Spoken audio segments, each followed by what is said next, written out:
হামলাদের বিষয়ে আমাদের জনপ্রশাসন সেক্রেটারি ওনার সাথে কথা বলবেন, উনি এই বিষয়টা আসলে নিবিড়ভাবে দেখছেন। আমার মনে হয় এই প্রশ্নটা তাকে করাটা আপনার বেটার হবে। আমি এখানে এটা উনি আপডেটটা আপনাদেরকে দিতে পারবেন। আর শেখ হাসিনার ব্যাপারে আমরা তো বলেছি, আমরা একটা নোট ভার্বাল পাঠিয়েছি, সেই অনুযায়ী আমরা অফিসিয়ালি এখনো আমরা কিছু শুনিনি তাদের কাছ থেকে। বাট আমাদের এইটা থাকবে, আমাদের এই আমাদের পুরোপুরি এটা আমাদের টপ প্রায়োরিটি, তাকে ফিরিয়ে এনে আইনের সম্মুখীন করা, বিচারের সম্মুখীন করা। এটা একটা আমরা এটা আমাদের একটা দায়। এই জায়গাটায় কোনো এক ইঞ্চিও পিছু পাওয়া হবে না।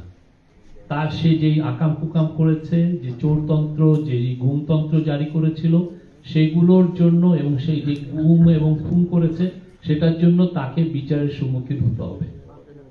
হাসিনা আপনি জানেন যে তার বাবার খুনিদেরকে পার্সু করে অনেক জায়গা থেকে নিয়ে এসে এখানে বিচার করেছেন।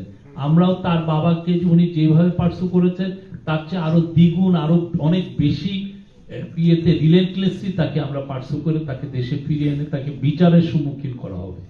আমরা আশাবাদী, অনেক বেশি আশাবাদী। পৃথিবীতে কেউ তো কোনো খুনিকে আসলে সেভাবে কেউ জায়গা দিতে চায় না। খুনি যে তার বিষয়ে জায়গা দিতে চায় না। আর হাসিনার যে হরর যে স্টোরিটা, যে সে কি ভয়ানক কাণ্ডগুলো করেছে, অনেকে আসলে ইন্ডিয়ান প্রেসের অনেকে জানতোই না। ইদানিং অনেকে লেখা শুরু করেছে, আপনি দু একটা লেখাও দেখবেন। তো আশা পুরো পৃথিবী যখন জানবে যে কি ধরনের হত্যাকাণ্ড, কি ধরনের অনাচার, কি ধরনের ডিক্টেটরশিপ সে এখানে জারি করেছিল, আমার মনে হয় তার প্রেশারটা তৈরি হবে। আমরা আমাদের প্রেশার রিলেন্টলেসলি রাখবো এবং পৃথিবীব্যাপীও এই প্রেশারটা তৈরি হবে যে তাকে বিচারের সম্মুখীন হতে হবে।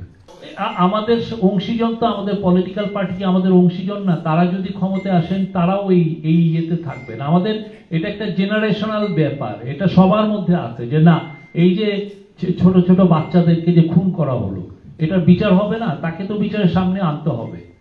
আমরা আমাদের সর্বোচ্চ চেষ্টা করব।